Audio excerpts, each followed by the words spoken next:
Start करें आज की कार्यशाला। हम लोग रोज भूगोल के 25 प्रश्न। देखिए अभी लिमिट बढ़ रहा है, 25 होंगे, पहले 15 होंगे, फिर 20 होंगे और फिर इसके बाद 25 होंगे।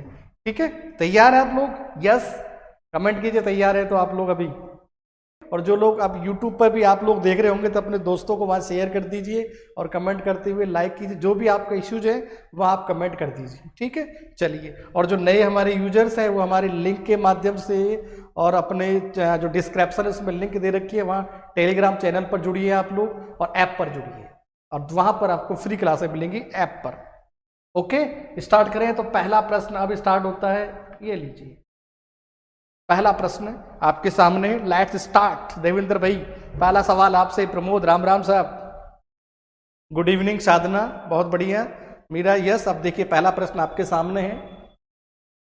विषुवत रेखा से ध्रुव की ओर जाते हुए पाए जाने वाली वनस्पति प्रकारों का सही अनुक्रम कौन सी है? पहला सवाल, विषुवत रेखा से ध्रुव की ओर जाते हुए या पाए जाने वाले वनस्पति प्रकारों का सही अनुक्रम कौन सा है? पहला, उष्णकटिबंधीय वर्षा टुंड्रा वन, उष्णकटिबंधीय वर्षा मरुस्थलीय झाड़ी या टुंड्रा। चलिए आंसर मुझे देवेंद्र बी, किरण बी। पहला आंसर देवेंद्र दिया है आपने, किरण बी। चलिए और प्रयास कीजिए। दो लोगों के मेरे पास आंसर आए, सिकंदर, साधना बी बी, क्या बात है, मीरा बी। ओके, आप देख लीजिए।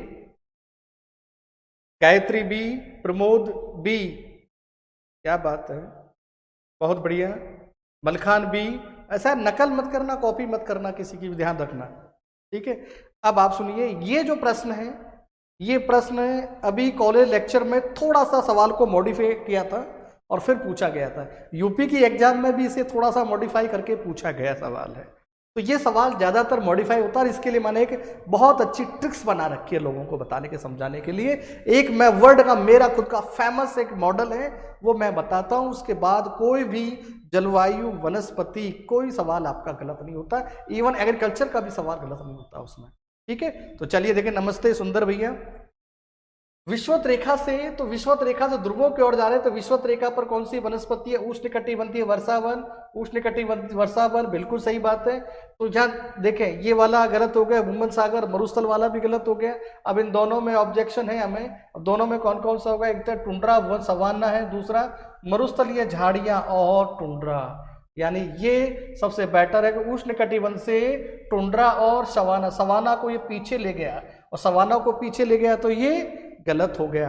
तो ठीक है, तो पहले यहाँ पर मैं लिख देता हूँ, आपको समझा देता हूँ। जो नए विद्यार्थी हैं, जो हमें नहीं पढ़ना चाहते या केवल समझना ही चाहते हैं, तो ध्यान देना। पहले विषुवत रेखीय जलवायु आएगी। विषुवत रेखा के इस वाले भाग की बात कर रहा हूँ मैं, इस वाले भाग की बात नहीं कर रहा हूँ, पश्चिम वाले भाग की बात कर रहा हूँ। तो विषुवत रेखा के इधर जाएंगे तो फिर यहाँ पर आएगी आपको मरुस्थलीय वनस्पति आ जाएगी, और फिर मरुस्थलीय वनस्पति के बाद यहाँ पर आ जाएगी आपको भूमध्य सागर वनस्पति, फिर पश्चिमी यूरोपीय तुल्य जलवायु, और फिर इसके बाद आपके यहाँ पर टुंड्रा जलवायु आएगी। पश्चिम वाले भाग की बात कर रहा हूँ। पूरब में आएंगे तो यहाँ मानसूनी जलवायु आ जाएगी, फिर चीन तुल्य आ जाएगा, फिर इसके बाद सेंट लॉरेंस तुल्य जलवायु आ जाएगी, फिर क्या आ जाएगा? टुंड्रा वाली जलवायु आ जाएगी। इस प्रकार हमें करना, पूर्वी भाग में क्या है, पश्चिमी भाग में क्या है और मध्य भाग में क्या है अनुक्रम। ओके भैया। प्रदीप, गुड इवनिंग, बहुत बढ़िया। चलिए, तो इसका सही आंसर हो गया बी। बधाई हो, पहला प्रश्न जिसका सही है। नेक्स्ट, दूसरा प्रश्न अब आपके सामने। भारत में मैंग्रोव वनस्पति अधिक विस्तृत रूप में कहां पाई जाती है? भारत में मैंग्रोव वनस्पति अधिक विस्तृत रूप में कहां पाई जाती है? पहला ऑप्शन आपके सामने मालाबार, दूसरा कच्छ का रन, रत्न नहीं है, रन है ये, कच्छ का रन, और तीसरा है तटीय उड़ीसा, चौथा है सुंदरवन। क्या बात है, डी डी डी डी, क्या बात है। देवेंद्र, प्रदीप डी, टीना D, Gayatri D, Sadhana D, बहुत बढ़िया, शानदार। चलिए, वंदना डी, क्या बात है, ठीक है, डी। तो इसका सही आंसर हो गया हमारे पास डी। अब यहां पर नोट कर लीजिए, एक नोट लिखवाता जाऊंगा मैं आपको, नोट करते चलिए। ठीक है, डी। तो इसका सही आंसर हो गया डी। अब ध्यान देना 2000 मतलब नए डेटा हमारी जो 19वीं जो रिपोर्ट है 2019 की जो रिपोर्ट है उस रिपोर्ट के अनुसार हम देखें विश्व के 3% भौगोलिक भाग पर मैंग्रोव वनस्पति है और भारत के 0.15% भाग पर क्या है मैंग्रोव वनस्पति है। सबसे ज्यादा जो मैंग्रोव वनस्पति है वो है पश्चिम बंगाल में, उड़ीसा में, और फिर उड़ीसा सबसे ज्यादा कहाँ पर है, यहाँ पर सॉरी पश्चिम बंगाल में। तो सबसे ज्यादा कहाँ पर है, पश्चिम बंगाल में है, ये लीजिए पश्चिम बंगाल में है। दूसरे नंबर पर है गुजरात में है और तीसरे नंबर पर है अंडमान निकोबार द्वीप समूह पर है। तो ये तो हो गया अकॉर्डिंग टू एरिया के अकॉर्डिंग। अब मान लो आपसे वृद्धि पूछ लिया जाए, हाल ही में मैंग्रोव वनस्पति की सर्वाधिक वृद्धि दर वाला राज्य बताइए। तो वृद्धि दर पूछ लिया जाए तो क्या करेंगे हम लोग, तो मैं यहाँ पर लिख देता हूँ इंक्रीज रेट। वृद्धि दर की दृष्टि से हम बात करें तो पहले नंबर पर है आपका गुजरात है और दूसरे नंबर पर आपका महाराष्ट्र है। तो पहले नंबर पर गुजरात और दूसरे नंबर पर महाराष्ट्र है और तीसरे नंबर पर है उड़ीसा। ये लीजिए यदि क्षेत्रफल की दृष्टि से हम लोग बात करें यानी वृद्धि दर, increase rate of mangrove vegetations, तो फर्स्ट नंबर पर गुजरात, फिर उसके बाद आपका महाराष्ट्र और फिर इसके बाद अंडमान निकोबार आएगा। ठीक है भाई, चलिए नेक्स्ट। बहुत बढ़िया, अगला सवाल अब नेक्स्ट। और जो भाई नए जुड़ते जा रहे हैं वो ऐप डाउनलोड करें और फ्री लाइव क्लास का आनंद लीजिए। तीसरा सवाल, भारत का सर्वाधिक महत्वपूर्ण संभावित जल शक्ति वाला क्षेत्र है। आंसर स्टार्ट कर दीजिए अब। सुंदरलाल ए, आंसर स्टार्ट फटाफट गति से। अनु ए, भारत का सर्वाधिक महत्वपूर्ण संभावित जल शक्ति, हाईएस्ट पोटेंशियल पावर एनर्जी यानी वाटर इलेक्ट्रिसिटी पावर वाला जो क्षेत्र है यह जल का सर्वाधिक है। हाँ, वाटर इलेक्ट्रिसिटी है। तो वाटर इलेक्ट्रिसिटी की पोटेंशियल जो एरिया है सबसे बड़ा है, सबसे महत्वपूर्ण जो क्षेत्र वो कौन सा है? Meera A, Manju B, Devendra A, Sadhana A, Pradeep A, Meera A, चलिए Kiran B, Manisha C, Malkhan A B, Malkhan B है, Vandana C, Sundar Pushkar B, Sikandar A, Vandana C, Suman Yadav B. क्या बात है। अब देख लीजिए आप लोग जितने भी इंटेलिजेंट विद्यार्थी हैं वो क्या कर रहे हैं, गलती कर रहे हैं सही कर रहे हैं वो आप देखिए अब। ठीक है, और मंजू मुझे तो उम्मीद नहीं थी कि आप ऐसा सवाल का आंसर आप दोगे और गलत दोगे। चलिए देखें अब आप लोग। सिकंदर आप देखना, यहां पर पूछा है संभावित। संभावित का मतलब होता है संभावना, पोटेंशियल। इंग्लिश वाले समझते हैं इसको पोटेंशियल। तो पोटेंशियल कहां पर है? जहां पर पानी की मात्रा ज्यादा हो। अब देखिए पश्चिमी घाट में और हिमालय में हम लोग अटके पड़े हैं, तो भैया पश्चिमी घाट से ज्यादा हमारे यहाँ पानी की जो मात्रा है वो हिमालय पर ज्यादा है, क्योंकि हिमालय पर ग्लेशियर वाला भाग है, वो ग्लेशियर वाले भाग से ज्यादा पिघलेगा। तो यहाँ पर दूसरी बात ये है कि यहाँ पर लगातार बर्फ है, तो लगातार यहाँ पानी उपलब्ध हो जाएगा, जल आपूर्ति लगातार हो सकती है। जब लगातार जल आपूर्ति होगी तो संभावना भी यहाँ पर ज्यादा है। और कल हमने बात भी की थी कि दक्षिणी ढाल पर ज्यादा जनसंख्या क्यों रहती है? जल आपूर्ति ज्यादा होती है।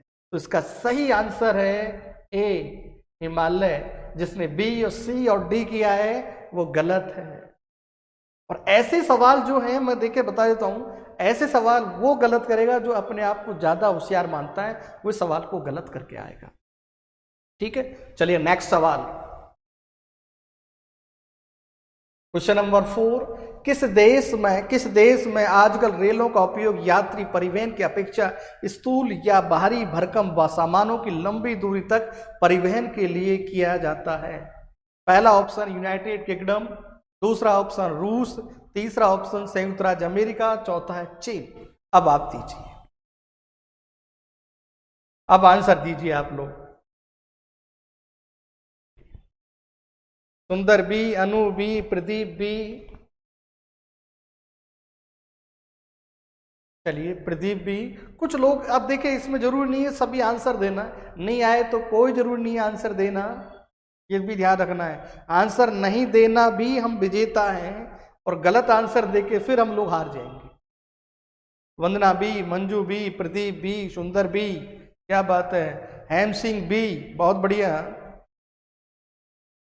चलिए अब देखें सही आंसर क्या होगा। इसका सही आंसर है रूस। यात्री परिवहन की अपेक्षा, यानी यात्रियों की अपेक्षा वो किसका काम करता है, बाहरी भरकम परिवहन के लिए यूज करता है, बाहरी भरकम जो सामान के परिवहन के लिए यूज करता है, इसीलिए तो वहां पर डेवलप किया गया सबसे बढ़िया जो कार्य कर रहा है ट्रांस साइबेरियन रेल मार्ग।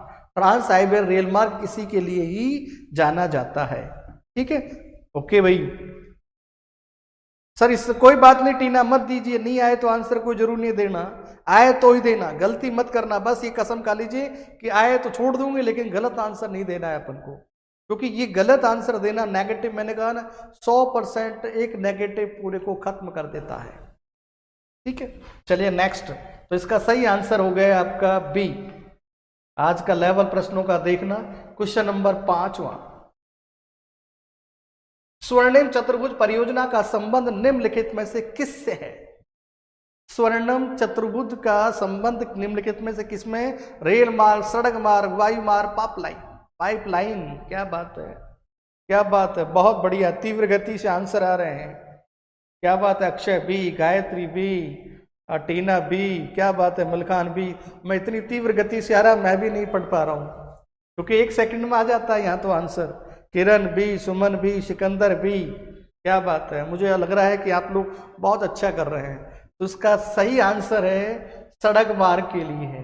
अब आपको यहाँ पर मैं आपको ले चलता हूँ, अब आपसे पूछ लिया जाए स्वर्णिम चतुर्भुज परियोजना किसके काल में आई गई और कब आई गई थी।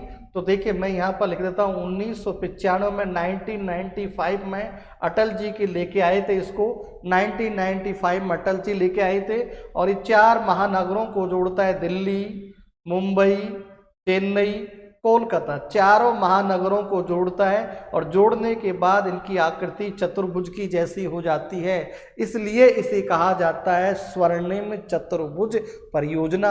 और इसका उद्देश्य है सड़क मार्ग को जोड़ना, यानी 4 महानगरों को सड़क मार्ग से जोड़ना, और जोड़ने के बाद इसकी आकृति कैसी होगी, चतुर्भुज की, इसलिए इसे स्वर्णिम चतुर्भुज परियोजना कहा जाता है। KKP answer B. ओके, चलिए नेक्स्ट।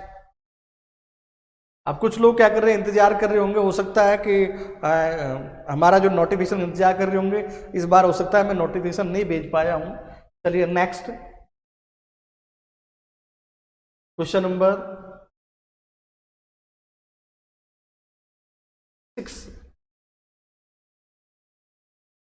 ये पतन विभिन्न देशों से निर्यात के लिए लाए गए माल के संचयन के केंद्र होते हैं। केंद्र होते हैं, पहला तेल पतन, पार्ट ऑफ कोल, आंत्रपो पतन, फेरी पतन। अब आंसर दीजिए, एक एक करके चारों ऑप्शनों को बताऊंगा मैं आपको। चलिए, ये पतन यानी ये जो दिए गए पतन विभिन्न देश से निर्यात के लाए गए माल के संचयन के केंद्र होते हैं। सुंदर सिंह, मलकान सिंह, अनु सिंह, हेमसिंह सिंह।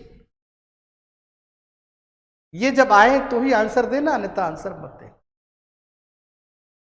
चलिए बढ़िया, क्या बात है, सावरम सी, बहुत बढ़िया, मुझे अच्छा लग रहा है आप लोग आंसर दे रहे हैं। मनीषा डी, वंदना बी, देविंदर सी, गायत्री सी, मंजू सी।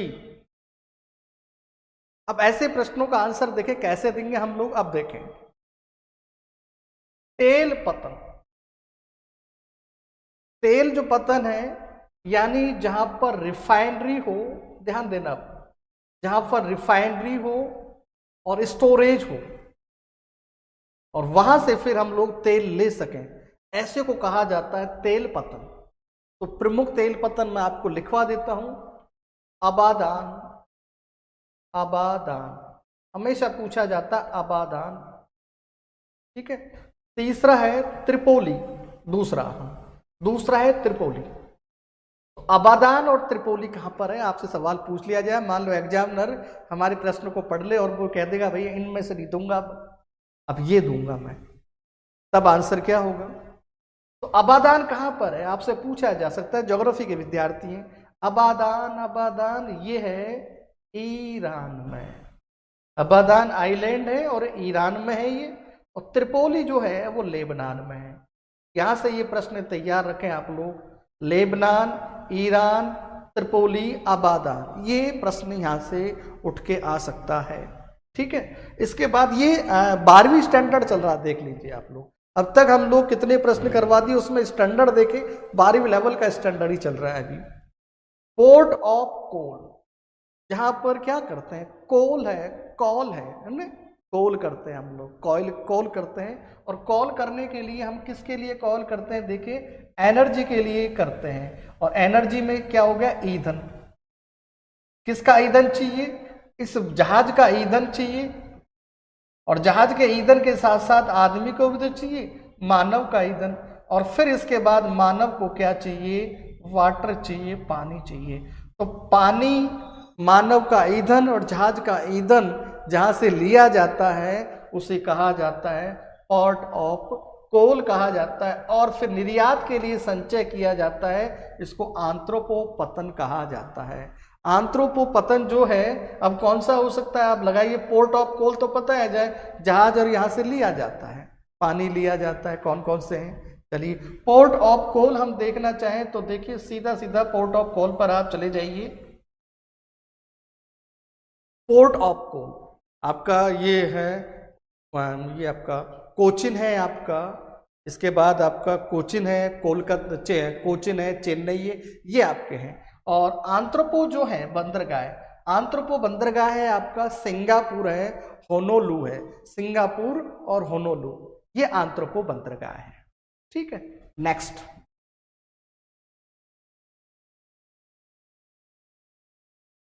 Question number 7।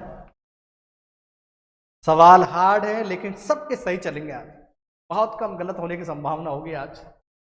सेल्वा वन किस नदी के बेसिन में पाए जाते हैं, सेल्वा वन किस नदी के बेसिन में पाए जाते हैं, पहले नील, मिसिसिपी, अमेजन, हांगो। सी देवेंद्र सी, सुमन सी, सिकंदर सी, टीना सी, क्या बात है, किरण, अमेजन, मीरा सी, सेलवाज, सुंदर सी, वंदना सी, अक्षय यादव सी, मलखान सी। देखिए इस प्रश्नोत्तरी में वही भाग लेगा जो अपने मस्तिष्क को परेशान करना चाहेगा। आपको सफल होने के लिए अपने कंफर्ट जोन से निकलना पड़ेगा। मैं आपको डिजिटल, इस पूरे ऑनलाइन मार्केट में, इस डिजिटल प्लेटफॉर्म पर कहना चाह रहा हूँ, केवल 1% विद्यार्थी ही अभी कंफर्ट जोन से बाहर आए हैं, बाकी 99% विद्यार्थी कंफर्ट जोन से बाहर नहीं आए। एग्जाम तक होते होते वो भी कंफर्ट जोन से बाहर नहीं आते हैं, क्योंकि उन्हें कुछ हार्ड पढ़ा दिया जाए, कुछ नया पढ़ा दिया जाए, तो वो कंफर्ट जोन में अंदर वापस चले जाते। तो कंफर्ट जोन में आइए बाहर। चलिए 7 अमेजन सी, क्या बात है सावराम, देखिए पृथ्वी का फेफड़ा देवेंद्र सिंह, बहुत बढ़िया। लोकेश, अब देखिए नील, ये उष्ण, देखिए पहले तो सेलवाज जो वन है, ये सेलवाज जो वन पाए जाएंगे आपके उष्ण कटिबंधीय सदाबहार वन है, ध्यान देना, उष्ण कटिबंधीय सदाबहार वन है। तो नील में सदाबहार नहीं पाया जाएगा, मिसिसिपी में सदाबहार नहीं पाया जाएगा, हांगो में सदाबहार नहीं पाया जाएगा। अब बचा कौन सा, अमेजन। अमेजन के वनों को सेलवाज वन कहा जाता है, उष्ण कटिबंधीय सदाबहार वन को सेलवाज कहा जाता है। तो उष्ण कटिबंधीय सदाबहार कहाँ कहाँ पर है, ये सवाल आपसे नेक्स्ट कभी पूछा जा सकता है। ठीक है, नेक्स्ट। ओके, सुरेश सैनी बहुत लेट जुड़े हो, सी आंसर आपका, बहुत बढ़िया। अब नेक्स्ट सवाल, क्वेश्चन नंबर 8वां। ये देखिए, ये मैंने चला के पुराना सवाल दिया है, क्योंकि अब मैं देखना चाहता हूं आपका आईक्यू, आपका एटीट्यूड मैं देखना चाहता हूं। चलिए इसका आंसर दीजिए। 2001 की जनगणना के अनुसार भारत में सर्वाधिक प्रतिशत अनुसूचित जनजाति का राज्य है। सुरेश सैनी सी, ये पहले का आंसर है, आप बताइए क्या होगा। अब आपका एटीट्यूड हम लोग देखना चाहते हैं। सिकंदर सी, लोकेश सी, सुंदर डी, करतारमल सर मेरे को तो नोट्स चाहिए, मुझे जॉब है।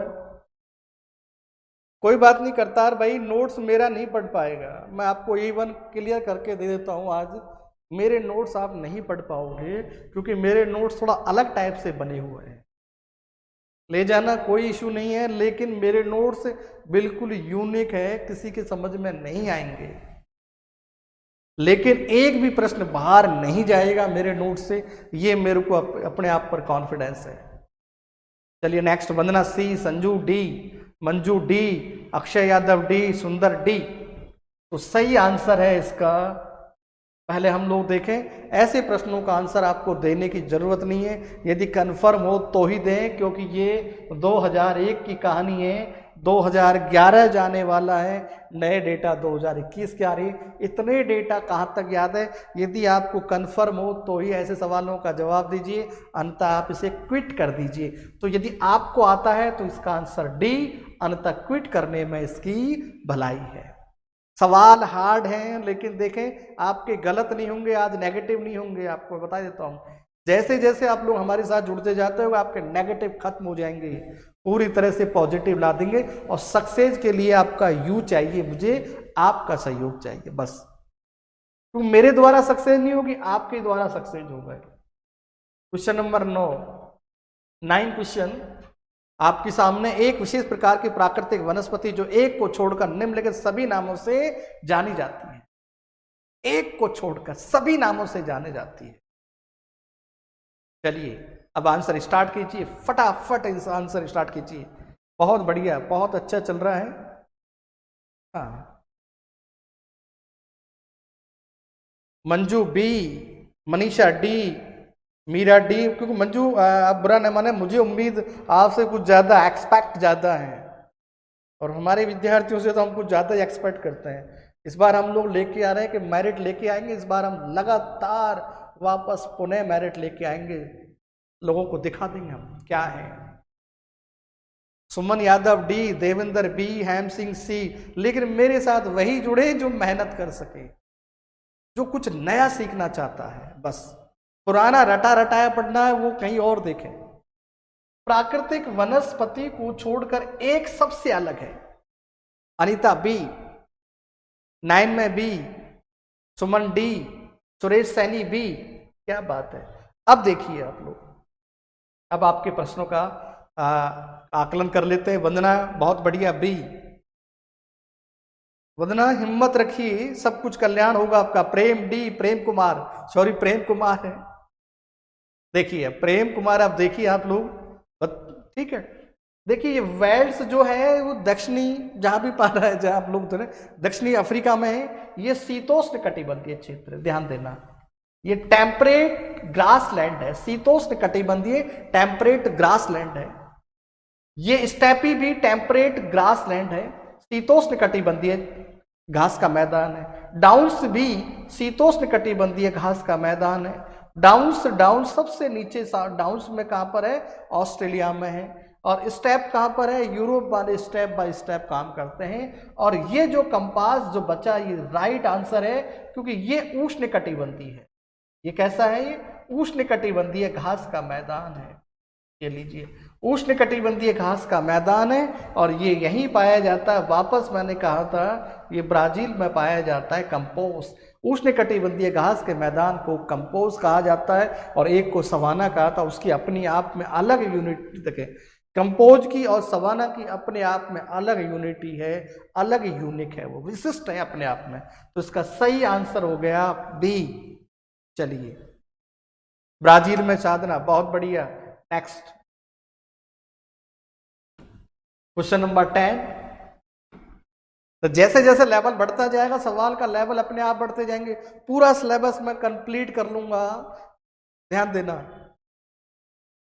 मृदा संस्तर जो वन क्षेत्रों में पाए जाते हैं तथा साधारणतः घास वाले प्रदेशों में अनुपस्थित होते हैं, इसमें पूछा गया है कौन सा संस्तर जो वन क्षेत्रों में ही पाए जाते हैं तथा साधारण घास वालों में अनुपस्थित रहते हैं, घास वाले क्षेत्रों में अनुपस्थित रहते। चलिए, सुंदर बी। अच्छा बी तो अब आ रहा है आपका आंसर, फटाफट दीजिए, इतना समय नहीं है अपने पास।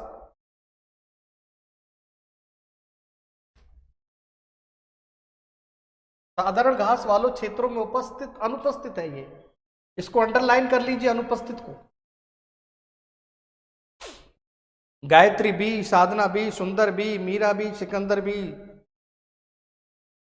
मैंने इंडिया ज्योग्राफी पढ़ाई है, मेरी पुरानी विद्यार्थी वापस रिकॉल कर रहा हूं। इंडिया ज्योग्राफी पढ़ाई है मैंने, पूरा लेयर बताया मृदा का। मृदा का संस्तर जो होता है वो 3 लेयर होता है मुख्यतः, ए बी सी। सवाल पूछा गया मुख्यतः मृदा के कितने संस्तर हैं, किताब वाले 4 लिखे 5 लिखे उससे कोई मतलब नहीं हमें,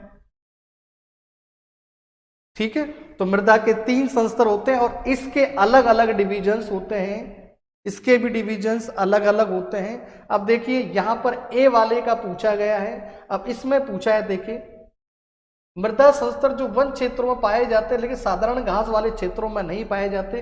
तो ये तो मृदा है, ऊपरी वाली मृदा को टॉप मृदा है ओ ए है, इसका डिविजन जब किया जाता है तो एक डिविजन्स होता है ओ डिविजन्स, इसको कहते हैं ऑर्गेनिक कहा जाता है, उसे जैविक कहा जाता है। तो ऑर्गेनिक वाली जो मृदा की सबसे ज्यादा वनस्पति पाई जाती है ऑर्गेनिक वाले क्षेत्र में, वो पर्वतीय क्षेत्रों में वन क्षेत्रों में पाए जाते हैं, घास वाले क्षेत्रों में बहुत कम होती है वो।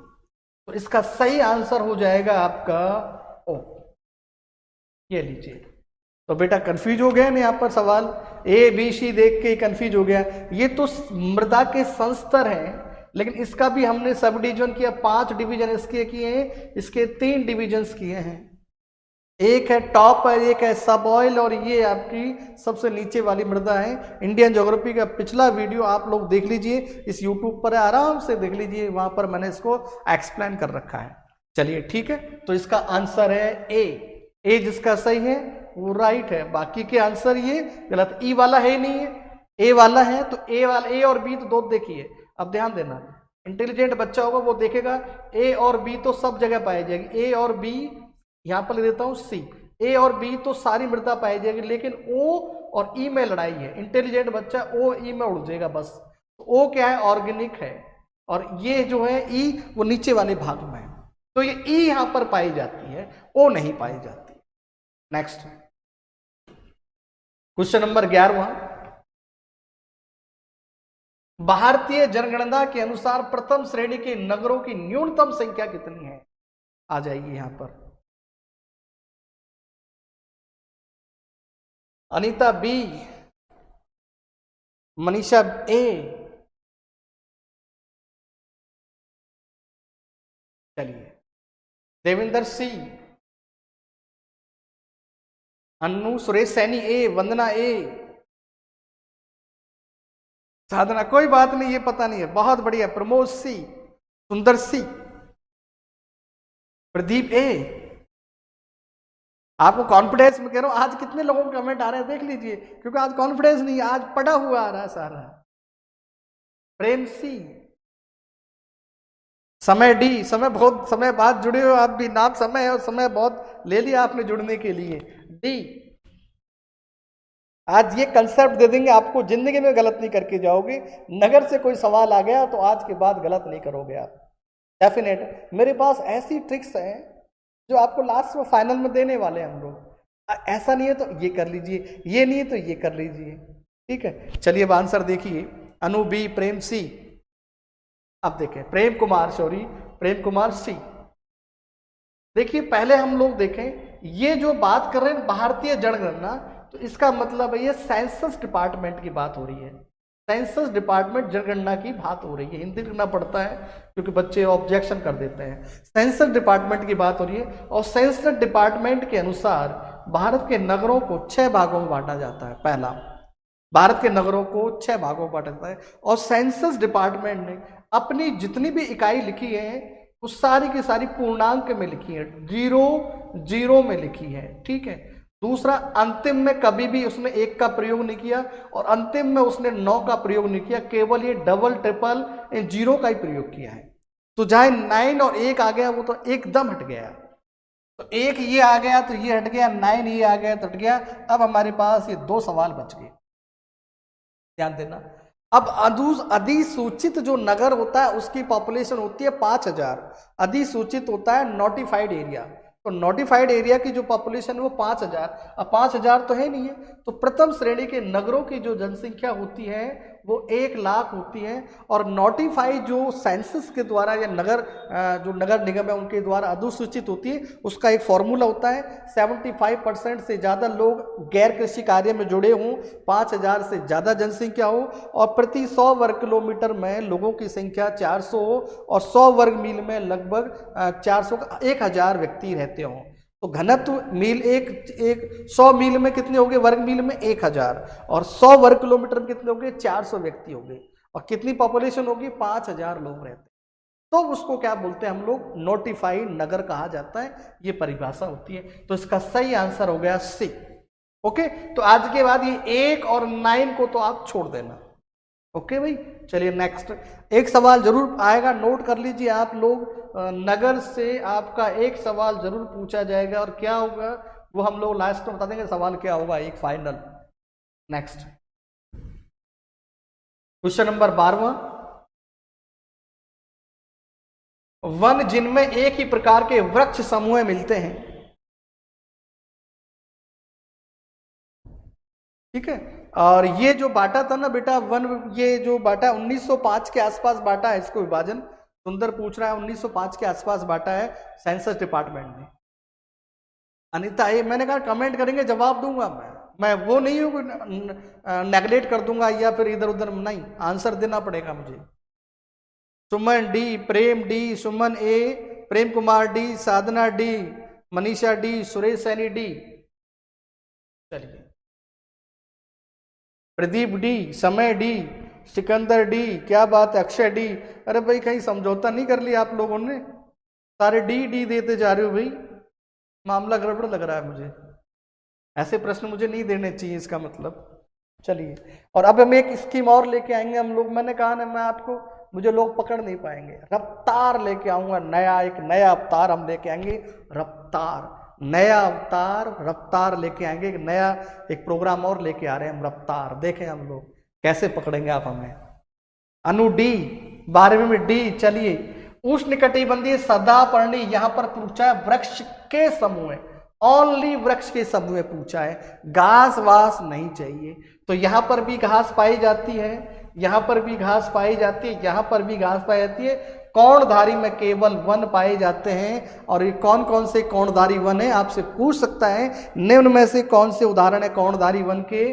तो मैं यहां पर लिख देता हूं देवदार, चीड़ यहां पर लिख दिया, स्प्रूस मैंने यहां पर लिख दिया, और फर यहां पर लिख दिया है, स्प्रूस और स्पूर और फर, ये क्या है आपके कौणधारी वन है। सवाल आपसे पूछा जा सकता है निम्न में से कौन कौणधारी वन है, देवदार है, चीड़ है, स्प्रू है और फर है, ये आपके क्या है कौणधारी वन है।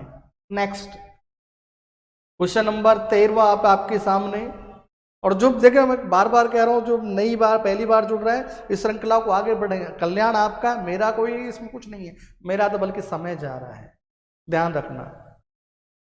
लेकिन मैं चाहता हूं कि जब तक हम लोग नोटिफिकेशन आए सरकार का कि ये लिए वैकेंसी आ गई, उससे पहले हम लोग कंप्लीट कर जाएंगे और फिर हम रफ्तार के अवतार में प्रवेश कर लेंगे। नेक्स्ट नया हमारा होगा रफ्तार वाला कंसेप्ट लेके आएंगे। निम्नलिखित में से कौन सा राज्य नर्मदा घाटी का हिस्सा नहीं है? मध्य प्रदेश, गुजरात, राजस्थान, महाराष्ट्र, और ये तो गलत नहीं होना चाहिए, ये सवाल तो गलत ही नहीं होना चाहिए। सुंदर सी, सब 13 सी, क्या बात है सावर, बहुत कॉन्फिडेंस है। प्रेम कुमार सी, प्रेम सी, देखिए अब दोनों ने एक साथ आंसर दिया इस बार। अक्षय यादव, सुमन सी, बहुत बढ़िया, समय सी, तो ये गलत तो नहीं होगा आपका। आप ध्यान देना, मध्य प्रदेश, गुजरात और महाराष्ट्र में, गुजरात में ये नर्मदा घाटी है, लेकिन नर्मदा घाटी के पानी का हम लोग यूज करते हैं राजस्थान में, और वो स्प्रिंकलर सिस्टम में, फवारा सिस्टम से नर्मदा का हम लोग यूज करते हैं। घाटी नहीं है लेकिन पानी का यूज हम जरूर करते हैं गुजरात में, गुजरात के पानी इसका, नर्मदा घाटी का। चलिए नेक्स्ट, बहुत बढ़िया सवाल आपका आंसर। और क्वेश्चन नंबर 14, क्वेश्चन नंबर 14 देखिए, अब इस प्रक्षेप में महासागरीय धाराएं वायु दाब क्रम दर्शाते हैं। अब आएंगे सवाल के लेवल। जाला और प्रेम कुमार बहुत बढ़िया स्प्रिंकलर सिस्टम। और आप देख लीजिए जालौर सवाल पूछा जाता है, नर्मदा का फवारा पूछा जाता है, नर्मदा घाटी पूछी जाती है। तो आप एग्जामिनर को पकड़िए। देखिए सचिन तेंदुलकर ने क्या कहा, सचिन तेंदुलकर मैकग्राथ को आउट कर रहा था, लेकिन सचिन तेंदुलकर ने प्रैक्टिस की, मैकग्राथ की बॉल देखी, और मैकग्राथ ऐसा था आंख बंद कर देता था ना, 6 बॉल एक जगह टप्पा डालता था। ये प्रैक्टिस थी उसकी। तो वही प्रैक्टिस मैं आपकी चाहता हूं कि आंख बंद करके भी आप सवाल सही करते हैं। चलिए, तो इस किस प्रक्षेप में महासागरीय धाराएं वायु दाब क्रम दर्शाई जाती हैं? तो महासागरीय धाराएं भी होगी और यहाँ वायु दाब क्रम हो गया। देखिए सिनुसाइडल जो प्रक्षेप होता है, सिनुसाइडल, ये सिनुसाइडल जो प्रक्षेप होता है ये शुद्ध क्षेत्र और शुद्ध दिशा के लिए होता है, शुद्ध क्षेत्र और शुद्ध दिशा के लिए होता है, और ये वितरण के काम में भी आता है। तो ये वाला गलत हो गया। मौलविड प्रक्षेप समक्षेत्र के लिए आता है, ये डिस्ट्रीब्यूशन के लिए आता है। डिस्ट्रीब्यूशन के लिए फेमस है आपका मौलविड। और इसके बाद अंतरराष्ट्रीय प्रक्षेप है, वो भी विश्व को दिखाने के लिए आता है। लेकिन यहाँ पर स्पेशल पूछा गया है कौन सा बढ़िया है, तो मर्केटर जो प्रक्षेप है वो शुद्ध दिशा के लिए जाना जाता है। शुद्ध दिशा के साथ साथ वो यथा भक्ति यथा शक्ति, यथा भक्ति यथा शक्ति, तो यथा आकृतिक प्रक्षेप है ये। तो कौन सा है? मर्केटर यथाकृतिक प्रक्षेप है, यथाकृति के साथ साथ शुद्ध दिशा का प्रक्षेप है, इसलिए यहां पर हम लोग दिखाते हैं मर्केटर में। और मैं बार बार हर एग्जाम में कहता हूं, पिछली बार मेरा कॉलेज वाला बैच था उसमें भी कहा था बेटा मर्केटर पढ़ के जाना, सवाल आएगा, और मर्केटर का सवाल आया था। फिर कह रहा हूं आप इसको लेक्चर में फिर मर्केटर का सवाल आएगा, नोट कर लीजिए। भले कोई ऐसा कहने वाला हो तो मुझे बता देना।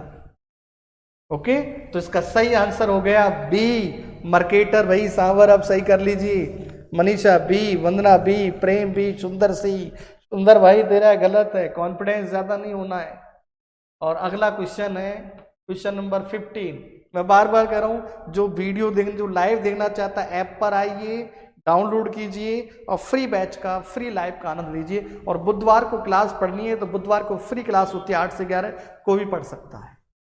और टेलीग्राम पर ये क्वेश्चन मिल जाएंगे आपको वापस। नेक्स्ट, प्रेम कुमार मेरा सबसे वीक टॉपिक है प्रक्षेप है। प्रेम एक बात बता दूं मैं आपको, मुझे नहीं कहना चाहिए, प्रेम कुमार इस जयपुर में क्या पूरे राजस्थान में लोग पढ़ाते हैं, पूरा सिलेबस नहीं करवाते। 4 किताब तो वो पूरा का पूरा छोड़ देते हैं, नोट्स पकड़ाते थे जाइए, और आप देखिए फिर कहते हैं कि साहब सिलेक्शन नहीं हुआ। संयोग से नौकरी लगना अलग बात है, छीनना अलग बात है। चलिए, किरण ए, प्रमोद ए, सिकंदर ए, सुंदर ए, वंदना ए, मैं किसी भी टॉपिक को नहीं छोड़ूंगा। एक भी टॉपिक कह देना जाओ उस दिन, लास्ट दिन भी कि सर ये टॉपिक आपका वीक था, मैं ये भी सुनने को तैयार हूं। नेक्स्ट, दैनिक, साप्ताहिक, पाक्षिक और मासिक भारतीय मौसम रिपोर्ट कब प्रकाशित किया जाता है? समय ए, मीरा ए, साधना समेत आपका खुद ही ए है। 15 जुलाई ए, सावराम, मैंने डेट तो पूछा ही नहीं बेटा 15 जुलाई वाला। Manisha B, Prem Kumar B, Manisha D. अब देखिए साधना ए, अब सही आंसर दीजिए। भारतीय मौसम जो रिपोर्ट जारी करता है वो डेली रिपोर्ट जारी करता है। भाई आप लोग क्या कर रहे हो? डेली रिपोर्ट जारी करता है, हम लोगों की डेली रिपोर्ट जारी करता है। और डेली रिपोर्ट दिन में 2 बार रिपोर्ट जारी करता है, एक सुबह के 8:30 और एक शाम के 4:30 बजे। वो भारत सरकार 2 बार हमारी वेदर रिपोर्ट जारी करती है। और वेदर रिपोर्ट में पहली बार देखिए, आप लोग विक्रम संवत पढ़ते होंगे, लेकिन वेदर रिपोर्ट में शक संवत का यूज किया जाता है, साके का यूज किया जाता है, शक संवत का यूज किया जाता है वेदर रिपोर्ट, और 2 बार जारी करता है ये। ओके, 15 क्वेश्चन नंबर, ठीक है। तो इसका सही आंसर हो गया आपका ए, 2 बार सुबह के 8:30, शाम के 4:30 बजे दैनिक रिपोर्ट जारी करता है। और 5 दिन की एडवांस रिपोर्ट भी आपके सामने प्रस्तुत कर देता है। और अपने मानचित्र में यह समताप रेखाएं नहीं दिखाता। ये और लीजिए सर, वार्षिक औसत ताप का मापन कैसे होता है? वो तो बेटा क्लास होगी ना, जब आपको बता दूंगा प्रेम कुमार कैसे करते हैं हम लोग, ठीक है। मैंने कहा सारी चीजें आपको बताता चलूंगा, नो प्रॉब्लम। तो भैया आज ये हो गया, हमारे 15 प्रश्न हो गए और आज हम लोग बहुत जल्दी कर दिए ये सवालों को। तो अगली बार हमारे जो प्रश्न होंगे वो 15 से बढ़ाकर अब हम लोग कर देंगे 20 प्रश्न कर देंगे। तो क्योंकि हमने कहा रफ्तार में आ जाएंगे, अभी हम लोग रफ्तार में नहीं आए, तो अगली बार कितने क्वेश्चन होंगे, 20 होंगे। तो चलिए आज इतना ही, और जिसका जितना जैसा आया आकलन वो करते चलिए, एक बार मुझे पता लगे किसके कितने सही हैं किसने गलत हैं। एक ऐसा व्यक्ति कमेंट कीजिए जिसका एक भी सवाल गलत नहीं है। ओके, थैंक्स, बहुत बढ़िया किरण, बहुत बढ़िया, स्वागत है। चलिए नमस्कार, फिर मिलेंगे कल, फिर एक नए टॉपिक से फिर मिलेंगे हम लोग। ओके भैया, 7 सही है, क्या बात है, 13 सही है, 12 सही, देवेंद्र बहुत बढ़िया, वंदना 8 सही, बहुत बढ़िया, क्या बात है, लग रहा है मुझे अब आनंद आ रहा है। मैं चाहता हूं पूरे जिस दिन 15 में से 15 सही हो जाएंगे मेरा उद्देश्य सफल हो जाएगा। साधना 8, क्या बात है साधना, बहुत बढ़िया छलांग मारी। मीरा 9, कोई बात नहीं मीरा, और कर प्रयास।